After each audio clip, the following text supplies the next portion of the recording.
Welcome to the Forge, my wanton wildlings. I'm your creepsmith, and I hope you like my work. Language is a central theme in human society.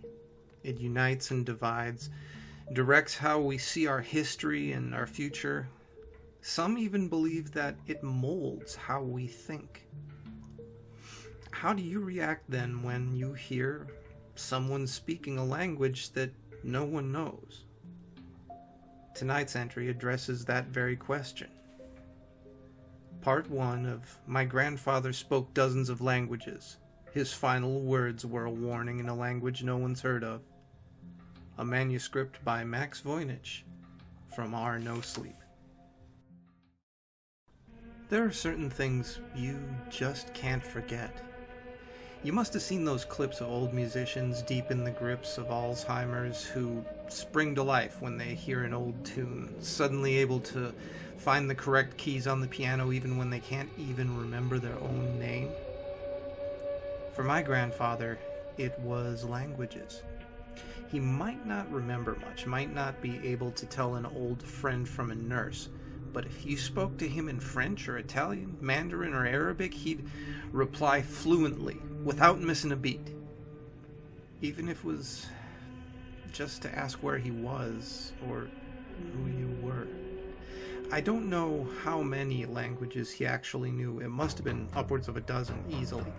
He couldn't write all too well, but something in his mind meant words, and their meanings just came easily to him. I was trying to record his talent on the day he died.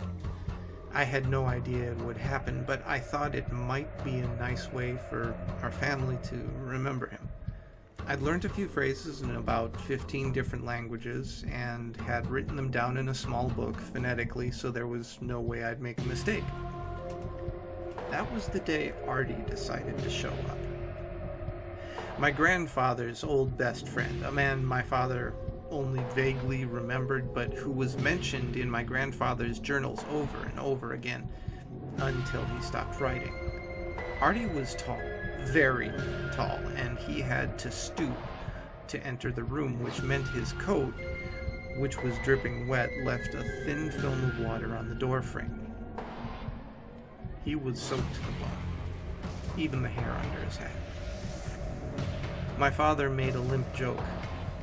Caught in the rain? Something like that. He seemed a little younger than my grandfather, but that was to be expected. Artie could still walk, and my grandfather had survived on a diet of neat whiskey and cigarettes for his whole life. The two were practically night and day. Artie had this way about him, this neatness in even the most basic of his movements. The way he moved reminded me of origami.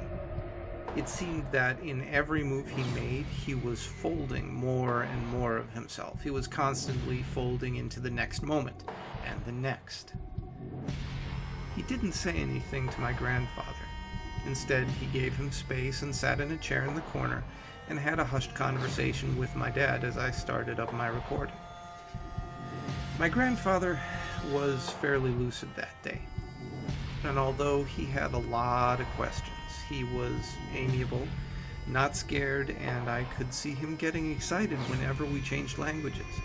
We made our way from English to French, through Europe, via Germany and Italy, through Arabic and Mandarin, and I was about to start with the more obscure languages when my grandpa began to cough, a deep, wet cough that started in his stomach and then stuck in his throat. The machine next to him started making all sorts of strange noises, arrhythmic buzzes and beeps at a frantic pace, and my father stood up and went straight over to the bed, holding his hand and speaking to him softly, and Artie stood up and walked over, going for my father's other hand. I didn't know what to do. I'd never been in a situation like this, and I sat in stunned silence as the nurses entered and tried to calm everyone down. Tried to calm him down. Trying to give him some selection of pills, but there was nothing they could do. My grandfather seemed possessed. He sat up, wrenching some of the tubes and wires out of the wall, hands and body shaking, and began to speak, facing straight ahead in a language that was unlike anything I'd ever heard.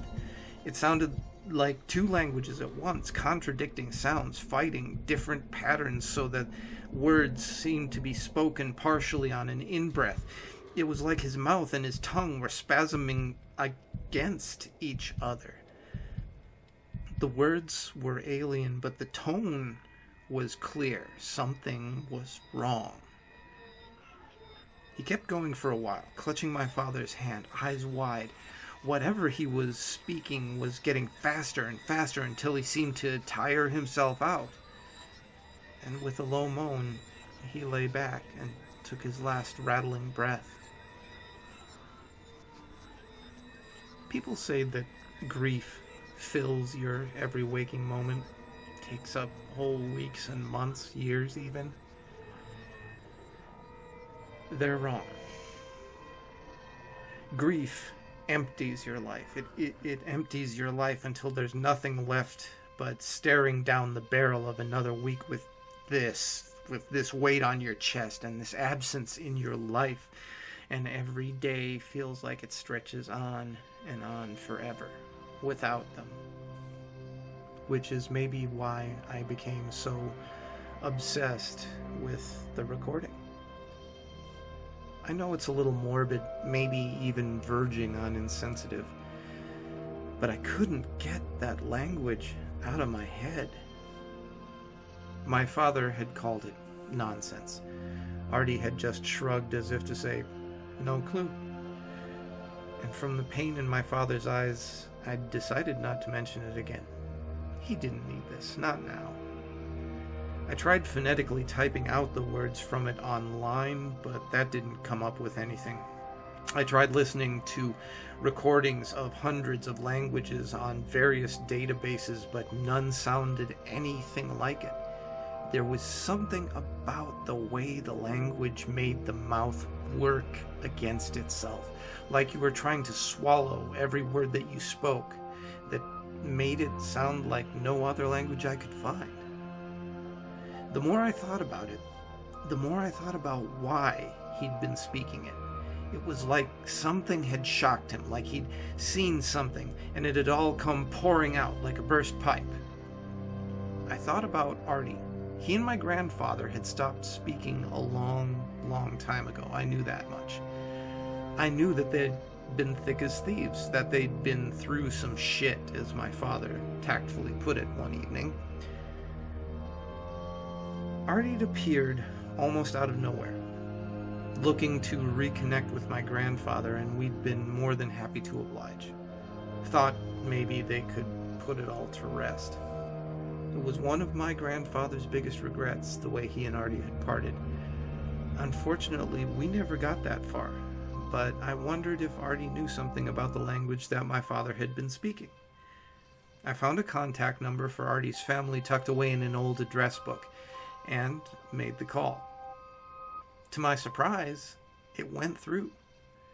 A woman's voice answered. She sounded my aged, tired. Yeah?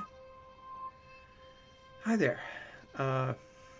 Sorry, I know this is strange, but I'm Alan Voynich's grandson, Max. My grandfather was a friend of your grandfather's. I was wondering if I could speak to Artie. You're a Voynich? She spat out my surname like it was made of dirt. Paused before continuing. Bold of you to call. You of all families should know you can't speak to Artie. Not anymore. I didn't understand the hostility. I was confused. Artie had seemed in a good place when we'd seen him. Sure, there had been something strange about him, but I thought whatever had happened between them was in the past. Sorry, I didn't mean to be rude. Let's start again. What's your name? She was reluctant, but replied. Amy. Amy, look, I met Artie a couple of weeks ago. He was there when my grandfather passed. I know there was some history between them, but he seemed to want to fix it. I just wanted to ask him a couple of questions for closure. There was silence on the other end. Just 5 minutes of his time. I think he'd appreciate it. She cut me off. What the fuck do you think you're doing? How dare you? Is it some sort of joke? Do you... a prank? Do you have any respect at all? I tried to interject to explain myself, but she continued. I never knew my grandfather, Max. Artie died before I was born. A beat, and then, go fuck yourself. I didn't sleep well that night. There was a storm, and I dreamt of a figure in the rain, tall and pale, soaked to the bone, making its way toward me. I dreamt of rivers and canals and wells overflowing with dirty gray water. In my half-sleep, I could still hear the language, the contradictory sounds that it was comprised of, in the sound of the rain against my window and the gurgling pipes in the walls. When morning came, there was a small puddle at the bottom of my bedroom door, and the door frame was dripping wet. Must have been a leak. I didn't want to think of the alternative. I didn't mention any of this to anyone. I didn't think it would help anything. What would it accomplish? My father was dealing with his own private grief, and the rest of my family were too. Maybe there'd been a mistake. Maybe the man had been Artie's son or a relative, and we'd misunderstood. Part of me knew that wasn't true. And so I became more obsessed with discovering this language. As each time I remembered the scene I'd recorded, it became clearer and clearer in my mind that my grandfather was speaking to Artie, that he was desperately trying to communicate something, and that it was so urgent he used his last breaths to do it. I became obsessed with the recording, and that's to put it mildly. I spent my days in the library poring through books on linguistics, on the foundations of language, studying histories of forgotten languages. Maybe I just needed something to fill my time. Sometimes I felt watched. And I'd think that I could catch phrases or strains of the language in the dripping of taps or the sound of tires running through puddles. It was outside the library that I found an answer, though. Not the answer, but an answer nonetheless. I was chaining cigarettes, sheltering under a huge tree behind the library, listening to the recording out loud.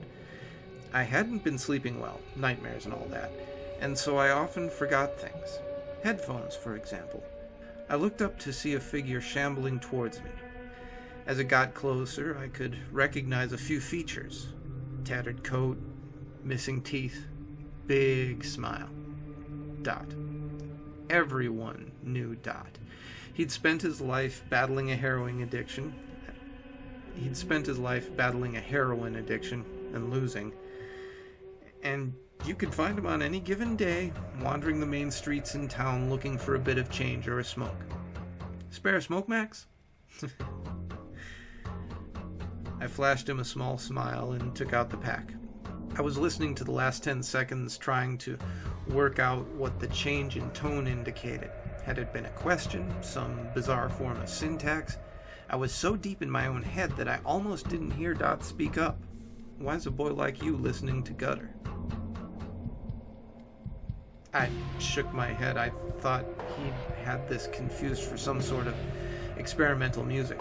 It's not a band or anything, Dot. Sorry. He looked a little offended. I know what it is. Gutter. What's a boy like you listening to gutter for?